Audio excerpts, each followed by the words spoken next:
সালামু আলাইকুম সবাইকে। নির্বাচন কমিশনে আমাদের যে আপিল সেটা মঞ্জুর হয়েছে। ঢাকা ৯ স্বতন্ত্র প্রার্থী হিসেবে আমি যে মনোনয়নপত্র দিয়েছিলাম আমার প্রার্থিতা বৈধ ঘোষণা করা হয়েছে। গত এক সপ্তাহে আসলে খুব একটা অন্যরকম অভিজ্ঞতার মধ্যে দিয়ে গিয়েছি।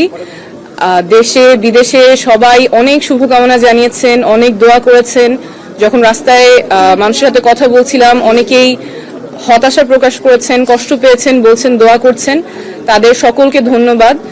সকলের জনসমর্থনেই ইনশাআল্লাহ আগামী নির্বাচনে আমি প্রার্থী হিসেবে লড়াই করতে পারবো। সেজন্য সবাইকে ধন্যবাদ। এখানে আমার আইনজীবী টিম আছে, তাদেরকে ধন্যবাদ। এবং দেশে বিদেশে যে যেখান থেকে শুভকামনা জানিয়েছেন, দোয়া জানিয়েছেন, সকলকে অনেক ধন্যবাদ।